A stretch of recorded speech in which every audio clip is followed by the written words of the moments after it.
ಬೆಳ್ಳಂಬೆಳಗ್ಗೆ ಹೊತ್ತಿ ಉರಿದ ಬಸ್ ಮಂಡ್ಯದಲ್ಲಿ 25 ಪ್ರಯಾಣಿಕರು ಜಸ್ಟ್ ಮಿಸ್. ಬೆಂಗಳೂರು ಮಂಗಳೂರು ಹೈವೇಯಲ್ಲಿ ಹೋಗುತ್ತಿದ್ದ ಬಸ್ ಖಾಸಗಿ ಬಸ್ನಲ್ಲಿ ಬೆಳಗಿನ ಜಾವ 5 ಗಂಟೆ ಸುಮಾರಿಗೆ ಏಕಾಏಕಿ ಬೆಂಕಿ.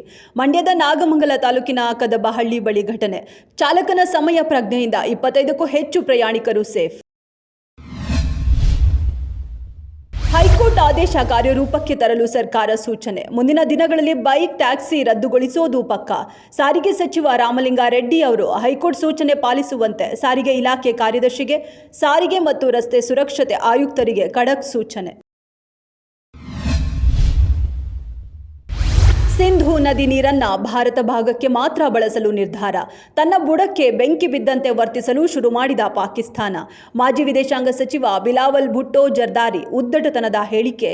ಭಾರತ ಸಿಂಧೂ ನದಿಯ ಮೇಲೆ ದಾಳಿ ಮಾಡಿದೆ ಎಂದು ಹೇಳಿಕೊಂಡಿದ್ದಾನೆ. ಅದು ಹರಿಯದಿದ್ದರೆ ಅಲ್ಲಿ ಅವರ ರಕ್ತ ಹರಿಯುತ್ತೆ ಎಂದು ವಿಷಕಕ್ಕಿದ್ದಾನೆ. ಜೈಲು ಖೈದಿಗಳಿಗೆ ಖಾಸಗಿ ಭೇಟಿ ಮತ್ತು ಏಕಾಂತ ಸಾಂವಿಧಾನಿಕ ಹಕ್ಕು ಎಂಬ ನ್ಯಾಯಾಲಯದ ತೀರ್ಪಿನ ಹಿನ್ನೆಲೆ ಇಟಲಿ ಸರ್ಕಾರ ಖೈದಿಗಳಿಗಾಗಿ ಜೈಲಿನಲ್ಲೇ ಸೆಕ್ಸ್ ರೂಮ್ ತೆರೆದಿದೆ. ಖೈದಿಗಳ ನೋಡಲು ಬರುವ ಸಂಗಾತಿಗಳು ಅಥವಾ ಹೊರಗಿನಿಂದ ಭೇಟಿ ನೀಡುವ ಪಾಲುದಾರರೊಂದಿಗೆ ಖೈದಿಗಳು ಆಪ್ತ ಸಭೆಗಳನ್ನು ನಡೆಸಲು ಇದೇ ಮೊದಲ ಬಾರಿಗೆ ಸೆಕ್ಸ್ ರೂಮ್ಗಳನ್ನು ತೆರೆದಿದೆ.